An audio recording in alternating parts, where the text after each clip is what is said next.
राधे राधे भक्तों, श्रावण मास 7वां अध्याय। इस अध्याय के अंतर्गत हम सुप्रसिद्ध मंगला गौरी व्रत के बारे में जानेंगे तथा श्रावण मास के मंगलवार के व्रत किस प्रकार किए जाते हैं, उसकी कथा व महात्म्य क्या है। अब तक आपने सुना कि किस प्रकार भगवान शंकर ने सनत कुमार को सभी व्रतों के बारे में तथा रविवार और सोमवार के व्रत का संक्षेप पूर्वक वर्णन किया है। आगे भगवान शंकर ने सनत कुमार से कहा, अब मैं तुम्हें मंगलवार व्रत कथा का महात्म्य सुनाता हूँ, ध्यान पूर्वक सुनो। इस व्रत को मंगला गौरी व्रत भी कहते हैं। इसके करने से वैधव्य के भोग का नाश होता है। विवाह के पश्चात 5 वर्ष तक इस व्रत को करना चाहिए। विवाह के पश्चात पहले श्रावण शुक्ल पक्ष के पहले मंगलवार को इस व्रत को आरंभ करना चाहिए। पुष्प मंडप का निर्माण कर उसे केले के स्तंभों से सुशोभित करना चाहिए।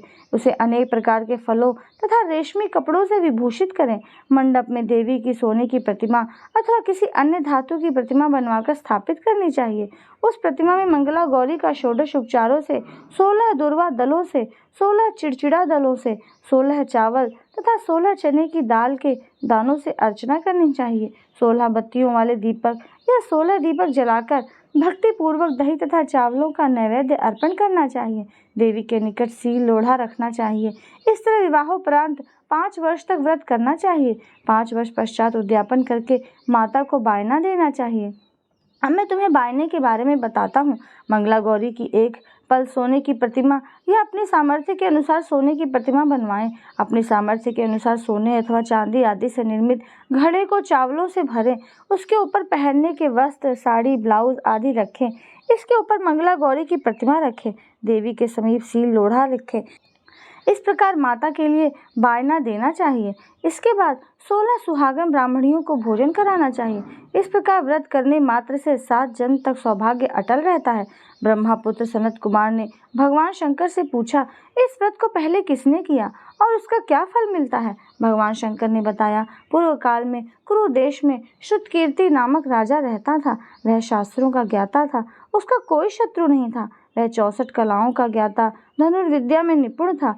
उसे सब प्रकार का सुख था, परंतु उसके कोई संतान नहीं थी। इसी कारण वह दुखी रहता था। उसने संतान के लिए देवी की आराधना की। एक दिन देवी ने उसको आराधना से प्रसन्न होकर उसे साक्षात दर्शन दिए और उससे वर मांगने के लिए कहा। श्रुतकीर्ति ने देवी से एक पुत्र की मांग की। राजा के वचन सुनकर देवी मुस्कुराई।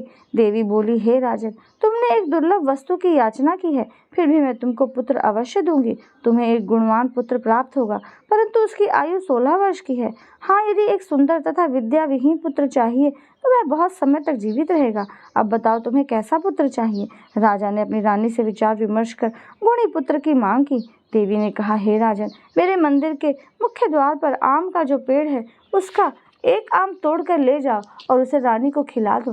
तुम्हारी इच्छा संपूर्ण होगी। राजा ने देवी की आज्ञा अनुसार रानी को आम्रफल ले जाकर खिला दिया। 10वें महीने में रानी को एक सुंदर पुत्र पैदा हुआ। हर्ष शोक से संपन्न राजा ने राजकुमार का जात कर्म आदि संस्कार कर दिया। राजा ने राजकुमार का नाम चिरायु रखा। राजकुमार चांद की तरफ बढ़ने लगा।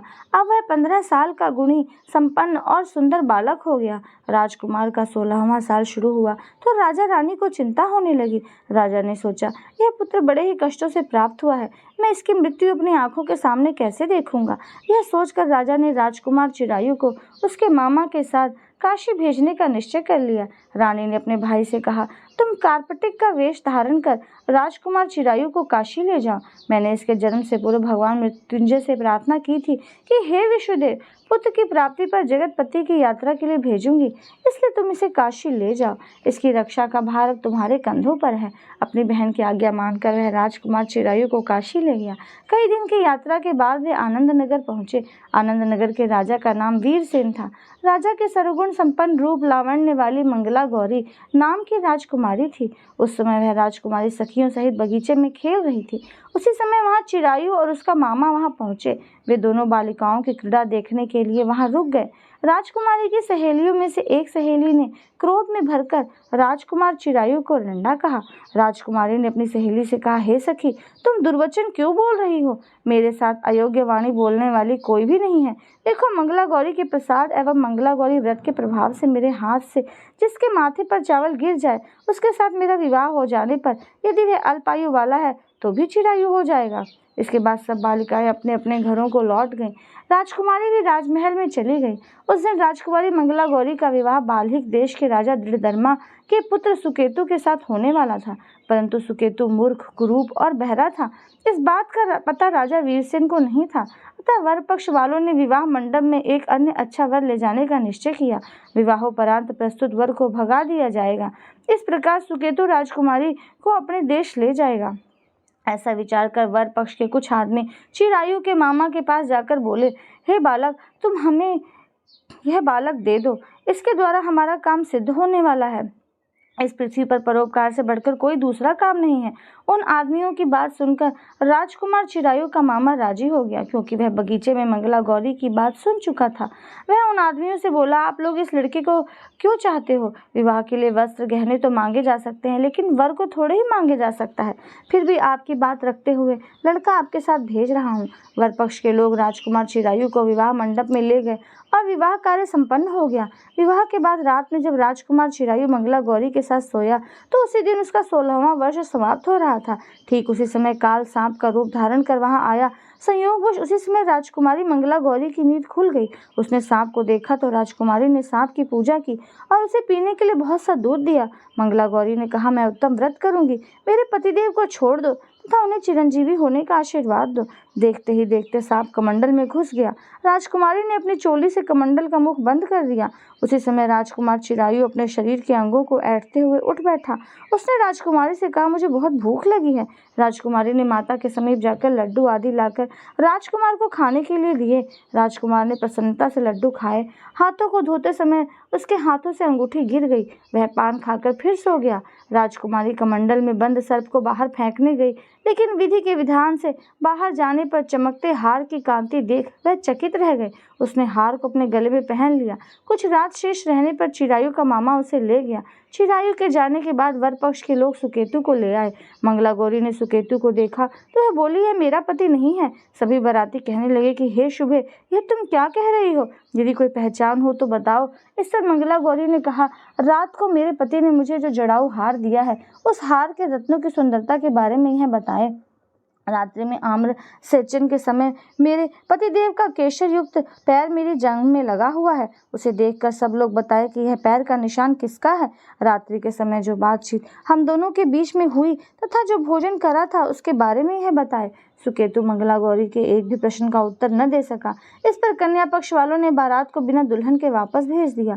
मंगला गौरी के पिता महाराज वीरसेन ने एक महान यज्ञ करवाया। उसे यह भी पता चल गया था कि वर पक्ष वालों ने अपने कुरूप राजकुमार के स्थान पर किसी अन्य सुंदर युवक को विवाह के मंडप में ले आए थे और उस अनजान युवक के साथ मंगला गौरी का विवाह हुआ था। अब मंगला गौरी राजमहल के बरामदे में एक चिक की ओट में बैठ गई और आते जाते प्रत्येक व्यक्ति को देखने लगी। इधर चिरायु भी वहां के हाल चाल जानने की इच्छा से अपने मामा के साथ उधर आया। जैसे ही चिरायु महल के आगे से गुजरा तो मंगला गौरी ने उसे पहचान लिया। वह अपने पिता राजा वीरसेन से बोली, यह आदमी जो अभी अभी आया है, यही मेरा पति है। राजा ने दोनों मामा भांजे को बुलाया। मंगला गौरी की बताई हुई निशानियां चिरायु में मौजूद थी। राजा ने विवाहोत्सव के वस्त्राभूषण आदि अश्व, गज, रथ तथा बहुत सी चीजें देकर मंगला गौरी को विदा किया। मामा अपने भांजे चिरायु को तथा मंगला गौरी को लेकर अपनी बहन के यहाँ चल दिया। अब चिरायु के माता पिता ने उसके आने का समाचार सुना तो उसे विश्वास ही नहीं हुआ, क्योंकि यह विपरीत कैसे हो सकता था। इसी बीच चिरायु अपने माता पिता के पास पहुंच गया और उनके चरण स्पर्श किए। पुत्र वधू को सास ने अपनी गोदी में बिठाकर सब बातें पूछी। मंगला गौरी ने उसको व्रत महात्म्य तथा पिछला समस्त घटनाक्रम बतलाया। मंगला गौरी के कारण ही तभी से यह व्रत मंगला गौरी के नाम से प्रसिद्ध हुआ। इसे जो कोई भी सुनेगा अथवा इसका कीर्तन करेगा, उसके सभी मनोरथ सिद्ध हो जाएंगे। श्री सूत जी बोले, हे ऋषिगण, भगवान शंकर ने सनत कुमार से इस व्रत को कहा और वह इस कार्य की सिद्धि वाले व्रत को सुनकर गदगद हो उठे। उनको इसके सुनने से परमानंद की प्राप्ति हुई। राधे राधे भक्तों, आशा करती हूँ कि आप इससे लाभ प्राप्त करेंगे और अधिक लाभ प्राप्त करने के लिए मेरे चैनल को सब्सक्राइब करें, वीडियो को अधिक से अधिक शेयर करें तथा बेल आइकन को प्रेस करें। अगला वीडियो आने तक के लिए नमस्कार, राधे राधे।